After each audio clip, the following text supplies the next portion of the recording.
So guys, this is Pistol. I can't remember now if she's like 10 or 12 or something like that. And I just got her from a friend of mine. I've known this mare for a while. You're gonna get in between us, that's fine. I've known this mare for a while. Got her from a friend, so I'll kind of give you a little bit of the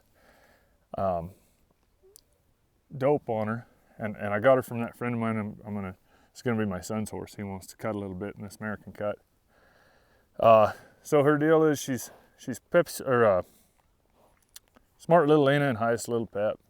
So she's bred to cut, but she's also got a license to be a little silly. She was an open class cutter at first. She was trained to be a cutter, and she was open.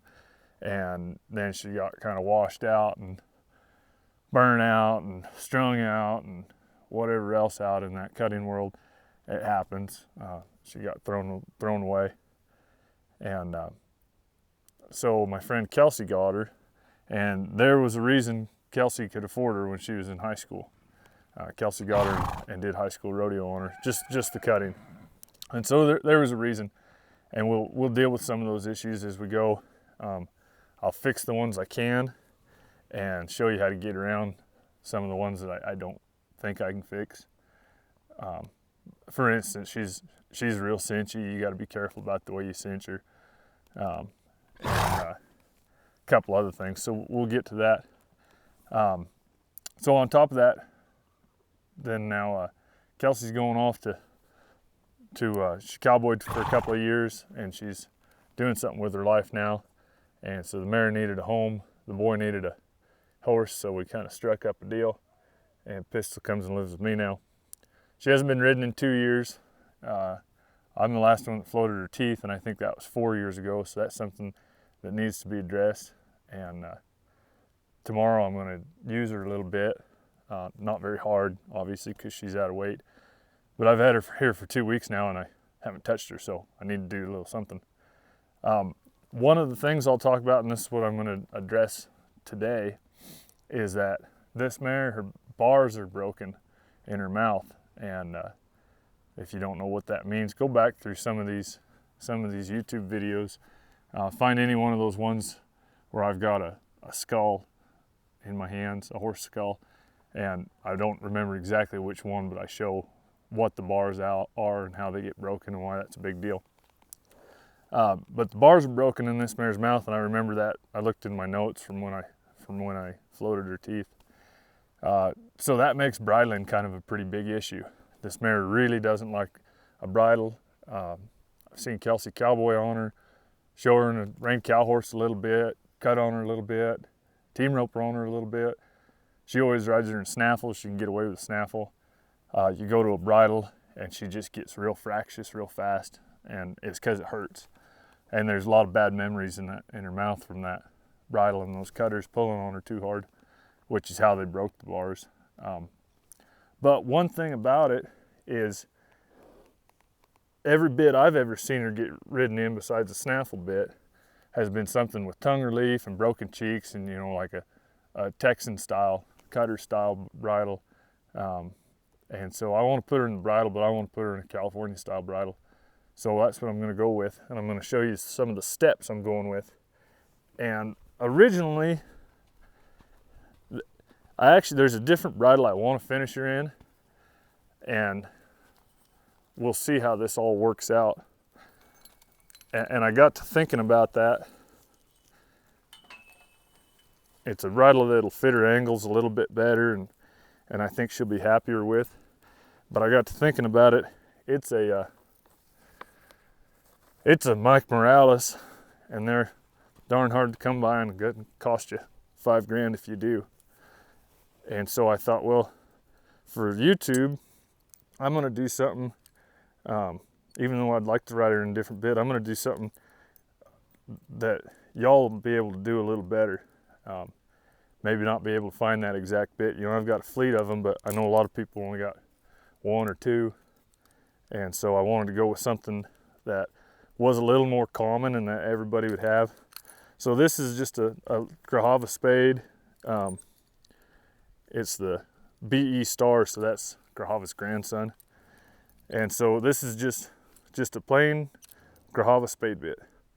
in the sense that if you ordered a spade bit from Grahava with a Santa Barbara cheek, you'd get this same bit. And this is, I'm choosing this because this is one of the few factory made bits that I've got.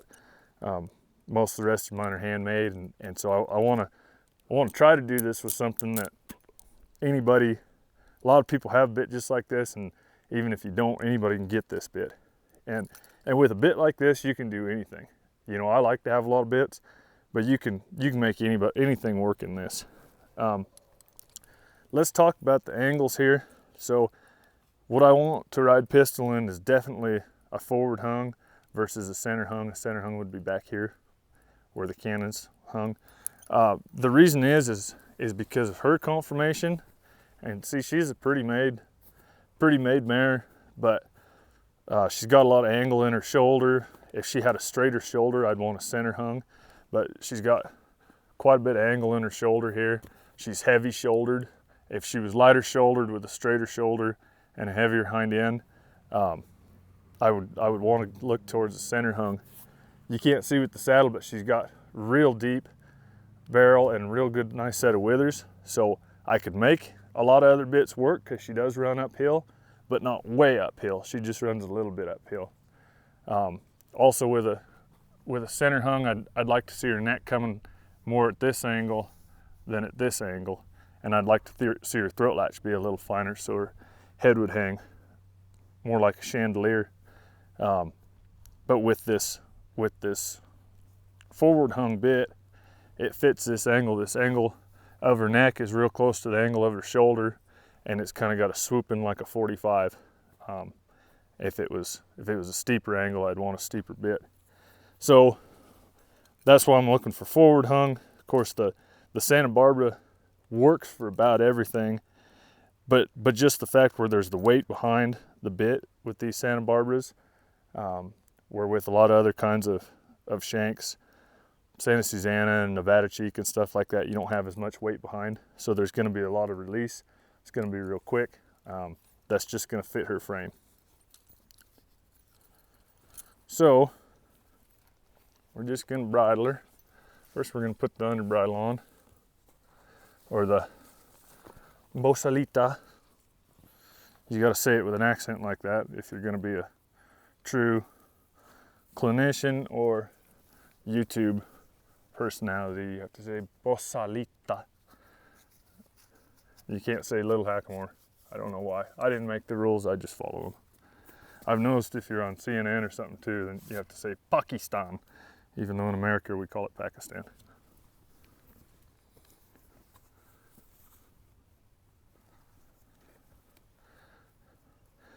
That's about where I'm going to want that to ride. There's a hand between it and where the nose gets soft, and then there's like a hand and a quarter between it and her eye. Starting one in Hackmore, I'd like it a little higher. In the little Bosel, I kind of want it right about there, but I'm going to start her out with it a little lower because I'm going to put quite a bit of steel in her mouth, and she's already known for not liking that, so I'm going to give her some more room to open her mouth there. Feel this bit. I may end up taking this off, depending on if she runs and flips over backwards. I may end up taking this off altogether and just letting her pack the bridle around a little. So she's bridle wise, she's looking for that bridle.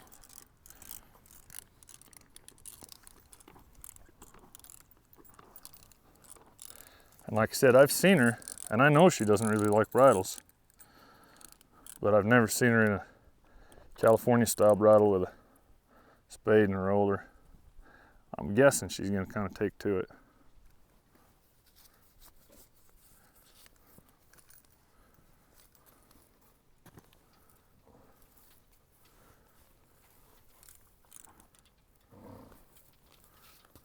We're tangled up.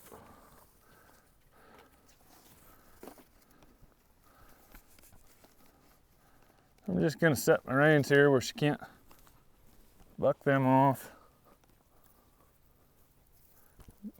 Going under the gullet here. making a loop and coming like that. That should ride. And then just a couple of half hitches. And all I'm going to do here is snug her cinch up. Just ask her to move around. Let her feel that bit. Like I said, she hadn't been rode in 2 years. So she may even buck around a little bit, we don't know. I've never seen her buck, but I've seen her get awful silly. I don't care which way you go. She says, I'm broke, I don't need chased in the round pen. There you go.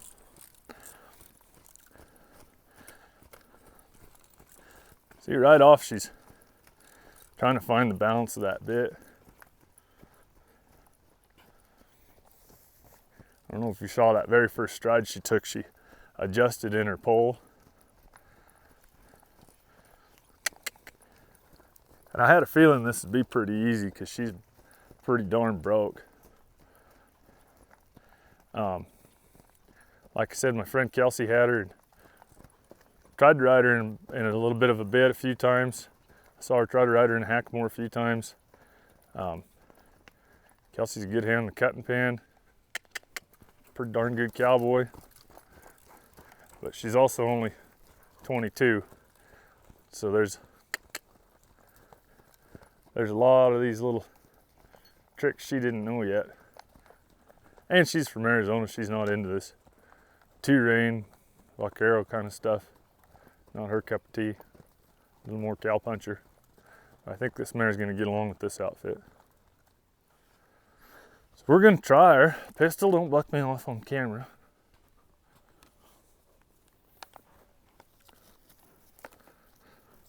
Won't buck me off at all, but especially not on camera.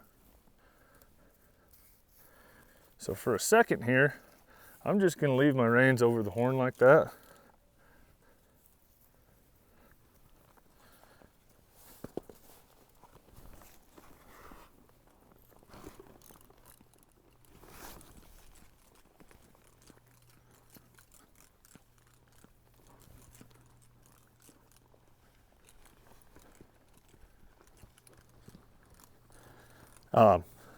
Just gonna leave them over the horn like that. I've never rode this mare, I've always wanted to, but just to see what I've got.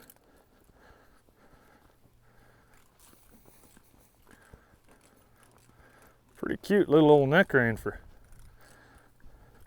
2 years off and being broke by a cutter.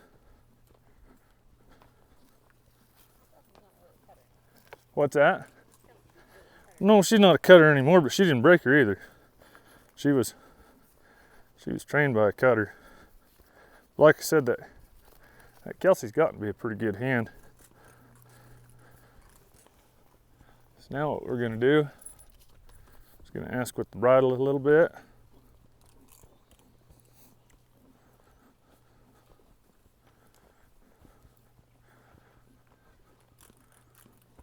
Cool. See what we got for brakes. Okay, that's almost all bridle, folks. This is gonna be easier than I thought. But they're all broke at a walk. You know, you see a bunch of these horses that, or I do anyway, that somebody show up with a flat hat and a cool looking outfit and horse looks pretty neat and branding pen at a walk, but you get out of that walk and things come undone. So let's see what happens. And by come undone, I just mean they come unbroke. She's not gonna come apart, I know that much. I suspected that much before I ever got on her, but now that I'm on her, I know.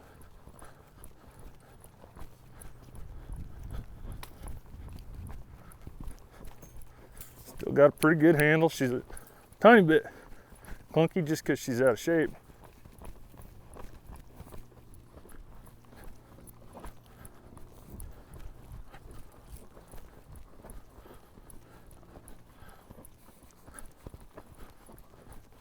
Ooh.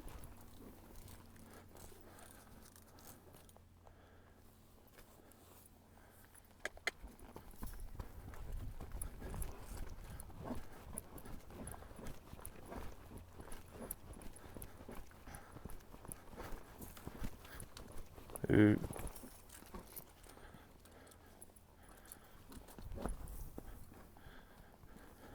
That was about half and half with my Rommel reins and my hair reins.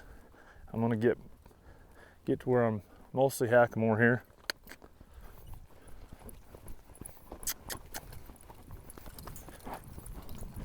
A little bit of an ugly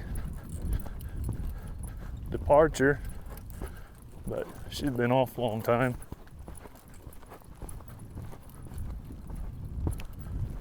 Still got a handle. Ooh.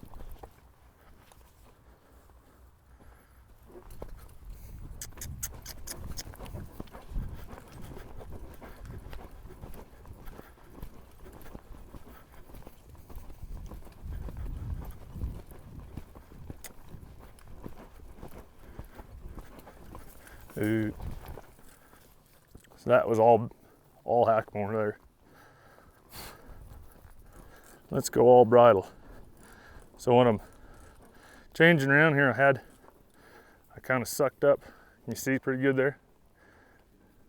When I was going all hackamore, I kind of sucked up on my hair reins there, and then I had my rawhide reins real loose. You see I've run the button down here to where I can practically drop these, and then they'll be totally disengaged. And this is a pretty long set of reins. If I go with chains, I'm gonna have to do a totally different rein configuration. But now that I'm going with just the bridle and through the two rein process, as they get broker and more into the bridle, this is what you do: is you put your hair reins behind, and where that neutral button is, I pick them up right there. So now we're pretty much all bridle.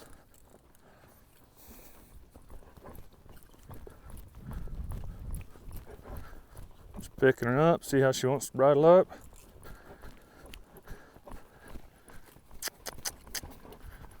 That was a pretty departure. She says, oh, I can do pretty departures. She says, I just haven't been rode for very long. Ooh. Oh, see that? Now she woed off of me saying the word, but then I went ahead and picked my hand up afterwards and got a holt. You know, I didn't get a big holt on her. I just kind of picked my hand up, but when everything engaged in there and that spade touched her, she went, whoa, this is a totally new experience. That's my fault, but I did it on purpose. That's something that a guy should, if you're doing a real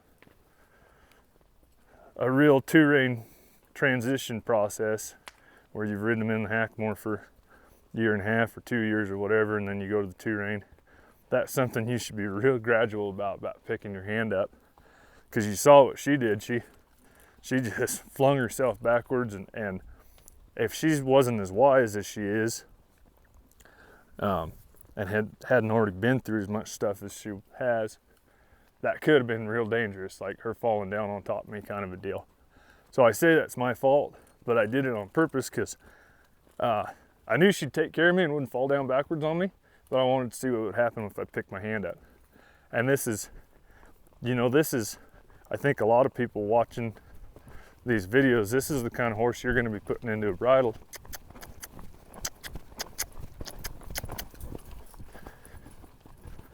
It's something that wasn't necessarily aimed at being a spade bit horse their whole life. Something that's got some baggage, things like that. And so, I want to show you kind of what's going on there. She read my seat. Ooh. That time I was a lot kinder to her, let her get a full stop and then picked my hand up. So that showed me a bunch about how I'm gonna want to ride her. Gosh dang, you're sweaty already. I'm gonna bring 2 horses tomorrow. That showed me a bunch about how I'm gonna want to ride her. I'm gonna try to ride her kind of half and half there for quite a while. I don't have any spurs on, so I'm having to just sort of manhandle her around. But I'm gonna try to ride her just half and half for a while, until she gets used to that bit. I'm also gonna spend a lot of time letting her just wear the bit tied to a post. Not this bit. Ideally a guy would do that, but I don't want her to knock the silver off rubbing on the post. Also a lot of time just getting lunged around in here, wearing the bit, maybe without any saddle.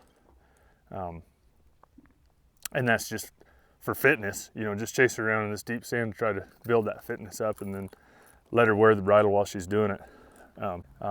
Just like I thought, in this bit, she's not as fractious and as worried as I've seen her in other bits that had tongue relief. Because they had tongue relief and she's got broken bars, the bars of that bit were sitting right on her broken bars, and that's hurt, and that's a lot of what made her so fractious. I tried to suggest something like this the last time I saw her rode, and I kind of got outvoted, not by the owner but by some other people. But this spade bit's got a solid mouthpiece. That's like a 4.5 inch spade on there, and so then the bit's 5.5 inches, so it's almost square. It's, you know, it's kind of a rectangle, so the whole weight of that bit sits down square and flat in her face, on her tongue, keeps it up off of those bars so she's not getting sore that way. And then, like I said, I put that bosalita a little bit lower than I normally would, just to give her a tiny bit more room here if she does want to open her mouth because of that bit and feel things out. If it had been any kind of a program at all, I would have got off, or any kind of an issue at all, I would have got off and taken some wraps out of that so she had more room. If that was still a deal, I would have got off and gotten a larger diameter one of these, given her some more room, and if I still didn't have it going, I would have just let her cruise around with just the bit on, not even riding her, and then worried about it once I floated her teeth. And like I said, to some of you that probably looked like, oh my gosh, that was super, super easy. Well, yeah, it was super easy because I put a lot of thought into it. I know the horse, I explained the angles. I kind of did that on the balls of my feet there. I need to sit down and think it over, better way to explain it, because I can just see them. You know, so I did my homework, so it was easy. And she's broke, she's a nice horse. But if it hadn't been that easy, what I would have done, and we're still gonna go through this process as she gets more solid in the bridle, you'll see a lot of pistol. If it hadn't been that easy, I'd have said, forget this, abandon mission, abort mission, I guess, for this at least, and I'd have gone to a real soft 1/2 inch hackamore, and okay, let's just get brokered, let's get the tools that we're missing, let's get the things that we need, which is a lot of times the case. With her, it's not. But it looked easy, but it's because I did my homework. And we'll keep going with her, and I'll keep explaining what we're doing and why. And you guys will see her improve a bunch here in the next shoot. By the time we get to freeze and kill all these flies, this will be a different horse. Thank you so much to the Patreon crew. You guys are the reason we're able to do this and do the extra things and really do all the YouTube videos too. We wouldn't be able to make it work without you guys. So thank you so much.